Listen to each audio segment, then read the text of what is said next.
Hey guys, Prince of Macedon Vlogs here, and I'm back at Halloween Horror Nights 2022. And for tonight's video, I'm going to rank the houses from my least favorite to my favorite. And this will be my 6th night attending, so you're going to see that my tastes have changed a lot since preview night. After 6 times attending, a lot of things have changed. Some of the houses that I did not like are now some of my favorites. Before I go into my rankings though, I do want to say this. These rankings have nothing to do with the characters' performances. The characters in every house have always been top-notch. Even the houses that I do not like, the characters have always been great.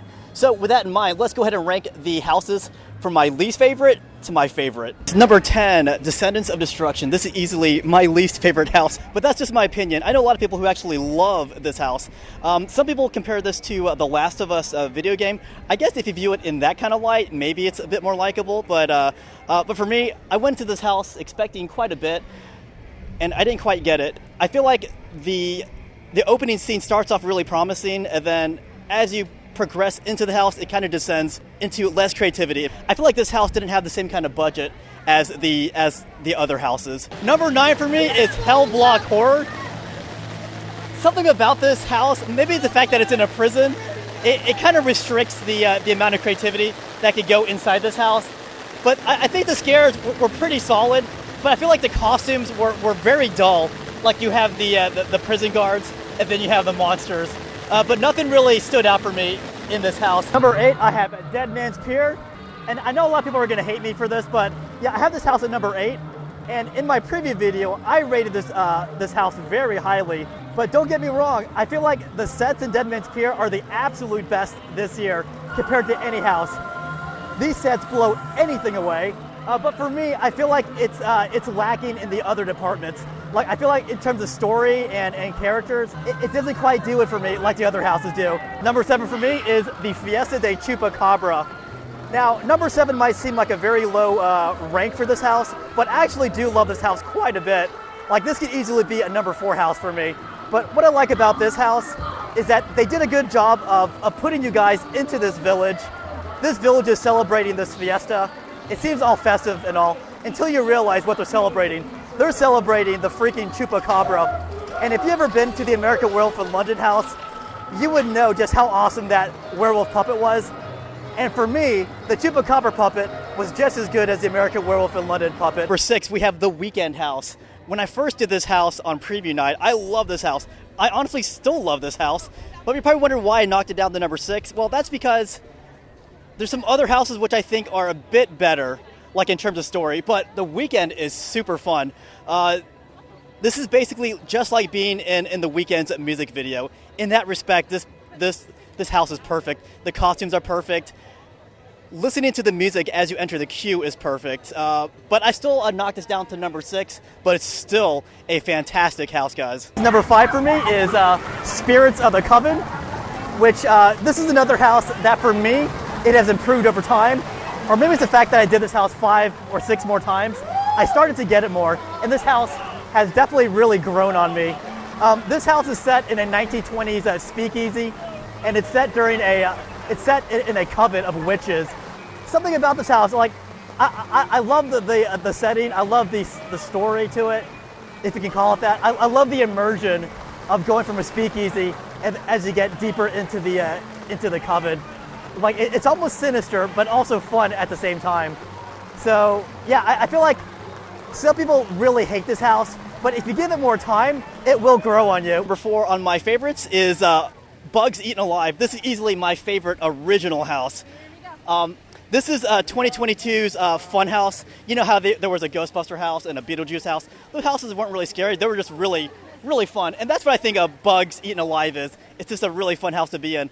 My favorite thing about this house is the 1950s retro of futurism. I love that aspect. And I also like the fact that all the characters are acting like, I like that all those characters are acting like they're being eaten alive by these bugs. It's such a fun house to be in. So maybe you'll find it scary if you don't like bugs. Number 3, we have Legends Collide. And when I first did this house, it wasn't that great. That was during preview night. I think the lighting was off, and there are barely any characters inside. And I only saw Dracula like once, but the last time I did this house, I saw Dracula about 3 times. The lighting was fantastic, and I think everything came out just right.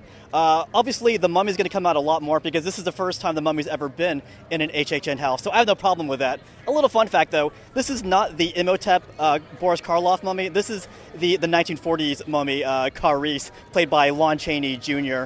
So I have this house at number 3 in my rankings, but this could easily be number 1 next week. It just depends on my taste. My number 2 favorite house is Halloween. This is easily my favorite Halloween house that's ever come to HHN in Orlando. This one's based off of the original movie, so when you go through the house, it's like going through the original movie. Putting this in the soundstage allowed for a lot more room, so when you're there, it really immerses you.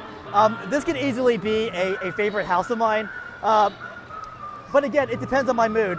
Last week, Halloween was definitely my favorite house. This week, it's my number 2. They did a good job of really immersing you into the movie. And my number 1 favorite house for HHN31 is the Blimp House. Now, I might be a little biased because before HHN31 even started, I went ahead and rewatched both Black Phone and Freaky. So the theming was very fresh in my mind when I went into the Blimp House. Now, some people are complaining that the Freaky aspect of the Blimp House is a little weak. I kind of agree with that. They could have added a bit more iconic scenes from Freaky, but they didn't. The fact is, the Black Phone mini house was so good that it made up for all the shortcomings that Freaky had. I feel like the costumes of the Grabber was spot on. They definitely recreated the creepiness and horrors of Black Phone. So that's why I like this house so much. It felt like I was actually in the movie. And honestly, I even liked the Freaky aspect as well. It was a bit over the top, which that movie kind of was. It was kind of a horror comedy. To go from a horror comedy into the more creepy Black Phone was a nice touch. That's why Blimp House is my favorite house for HHN31. Fact is, though, I could easily like Halloween or Legends Collide just as good for my number 1. Can I just say that today was a little wet? I probably should have vlogged a different night where it wasn't so wet. But anyways, those were my rankings for this year's 2022 HHN31 houses. If you ask me again next week, my rankings could change. But I feel like some of the houses that moved up are pretty set where they are. Although I could pick the Legends Collide house as my number 1 easily, even Halloween easily. If you want to know what my rankings are another week, ask me again, and I can update my rankings in the comments section. But let me know what your rankings are. What are your favorite houses? What are your least favorite houses? Stuff like that.